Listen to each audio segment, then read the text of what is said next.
Hey everyone, welcome back to my channel. It's your girl Alisia.B. For those of you who don't know, thank you guys so much for tuning in. And in today's video, I will be doing my client's hair.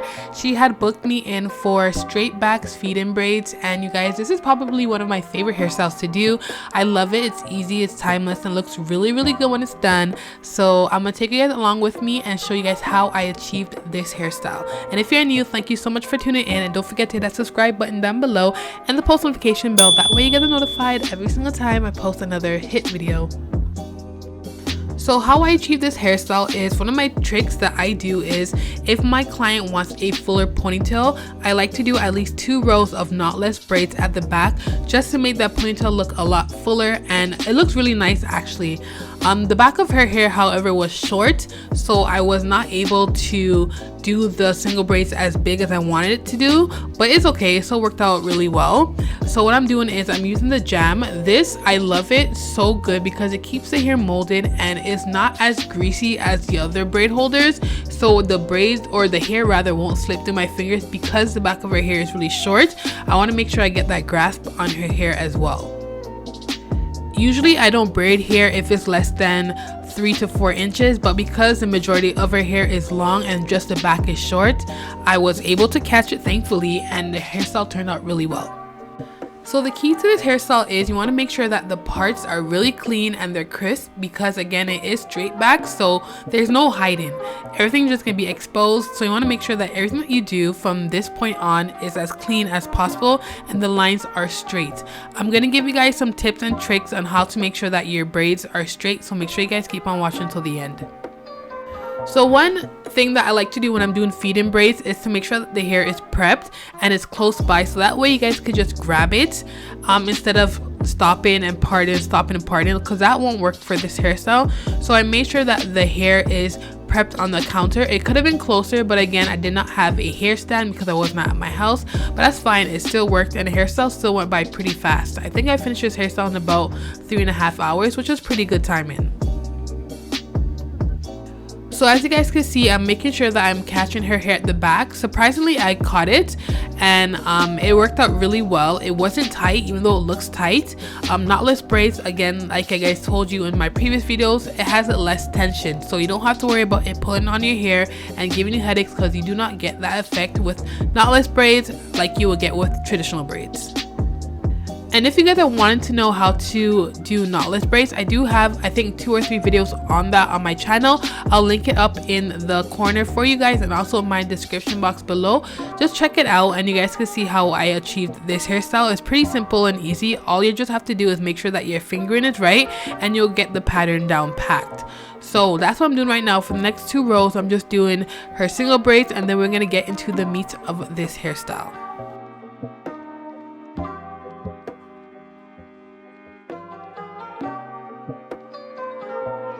One thing I will add, just to make sure that the hair is neat and it's not sticking out of the braids, you could use the jam and kind of smooth it on the strands of the natural hair and the braids as well, and comb it in, and that way you get a seamless transition from where her hair ends to where the braids continues.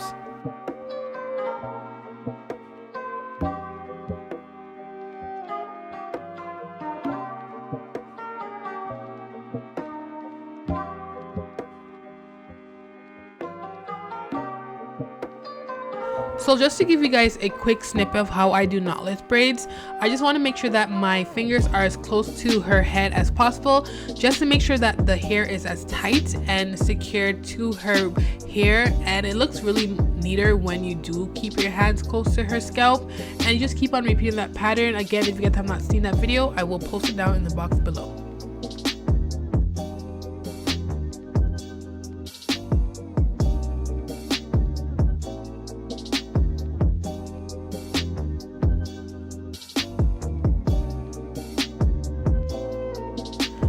And now that we are done the single braids, let's get into the meat of this whole hairstyle. So what I do to make sure that the straight backs are not going diagonal, but they're going straight back, is I divide that hair from ear to ear.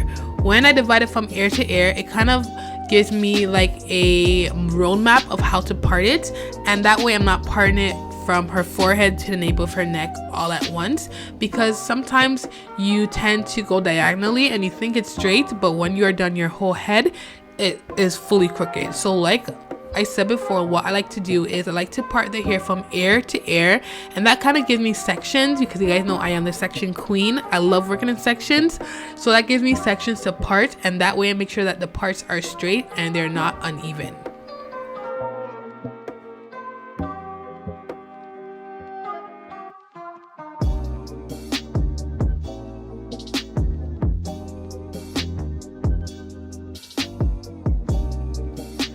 Next, what I like to do is make sure that the center part is actually in the center. The most effective way that I like to do it is going in front of the client and parting downward towards her forehead.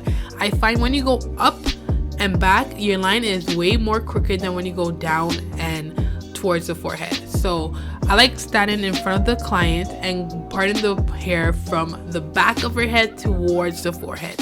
Hopefully that makes sense, but you guys should definitely try it out. For me, I just find it way more effective and it's so much easier, and then the line always stays straight.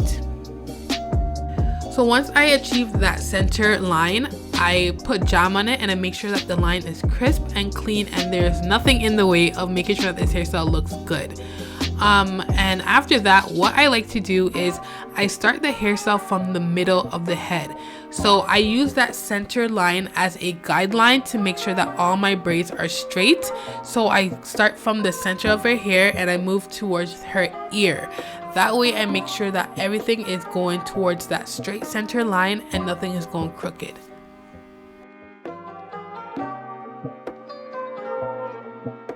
So a tip to make sure that your hair is consistent for each braid that you do is you want to keep the same pattern that you use for the first braid throughout your whole head. So if I know I'm adding braids to every stitch that I do, I have to continue that pattern for every single cane roll that I am doing.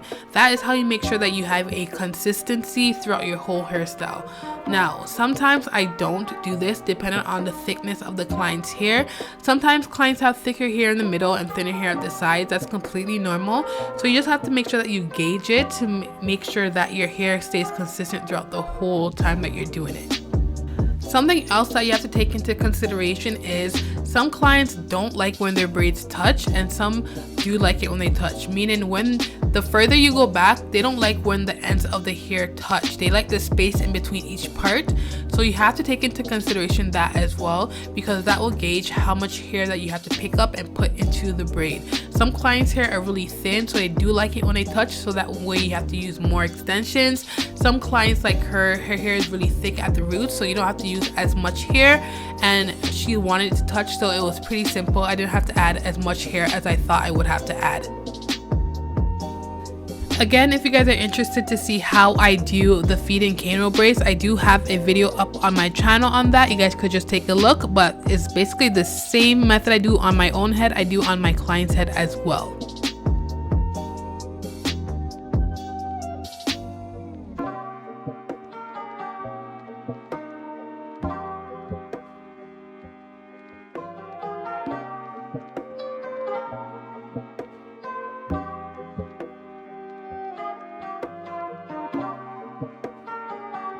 So like I told you guys, I use that first braid as a guideline braid, an anchor braid, just to make sure that all my other braids after that are straight and it looks the same.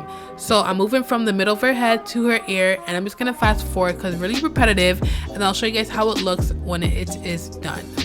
One thing I want to add before I fast forward it is you want to make sure when you start adding in extensions, you want to add in a very thin piece first and then build up a little bit from there.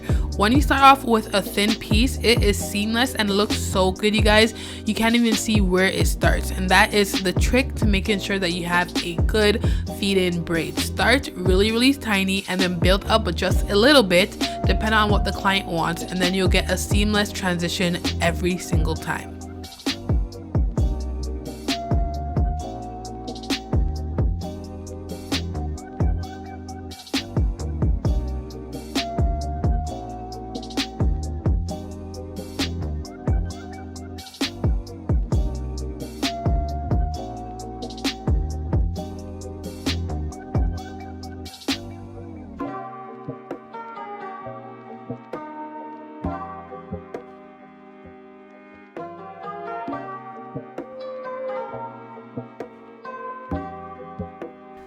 So at this point in the hairstyle, I was super excited because number one, I was halfway done, and number two, the hair looked so good and so neat. I was so proud of myself. I haven't done someone's hair like this in at least I think a year and a half.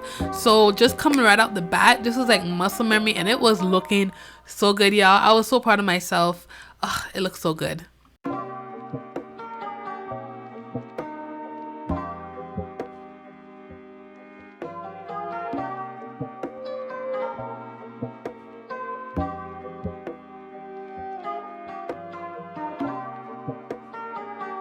And this is the result of that side. And I forgot to note, this was her first time doing color, so I was super nervous because she trusted me with her hair, but I know it's gonna show out and just do it well for her, and she loved the color, so she was happy about that. But this is the last braid on the other side, y'all, and it just looks so good, y'all. And she was so happy, like she couldn't stop talking about her hair, she couldn't stop looking at it, she just loved it, and it made me feel even better. And yeah, so this is the last braid.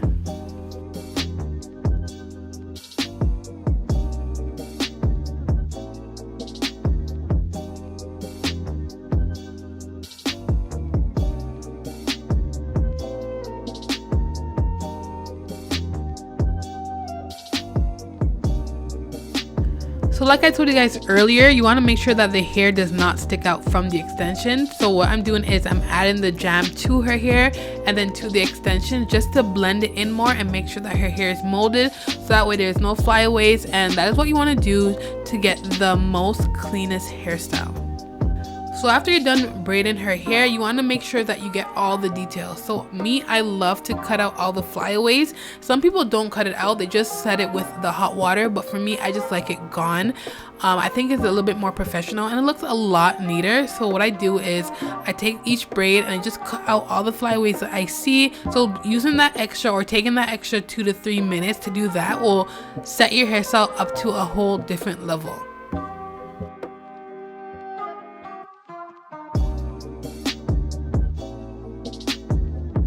Next, I'm just doing her edges. What I like to use is the Eben 24-hour hold.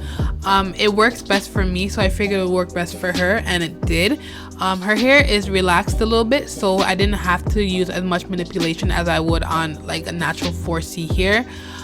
But yeah, we're just doing her edges now, and what I like to do is I use the edge brush and then I set it with the set-in foam, and then I wrap it with the paper wrap. I can't remember what it's called right now, but then I just let it set for about 5-10 minutes while I dip her hair in hot water, and by the time I was finished, the edges were set and it looked really good.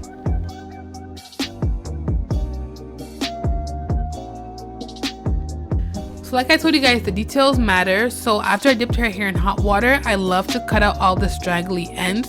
It just makes her hair look, again, neater. It elevates the look, and some people like the straggly ends. I personally like them but I like them for myself. For my clients, I like to cut them because it looks more cleaner and looks a little bit more professional.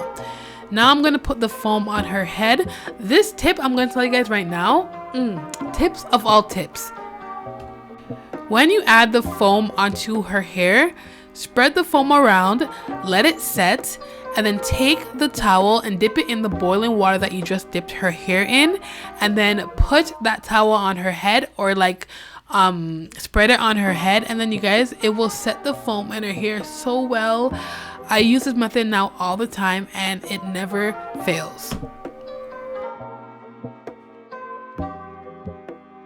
So once I'm done setting her hair, I take out the band and her edges look good. The hair looks good. I am so happy with the results of it, and she is too.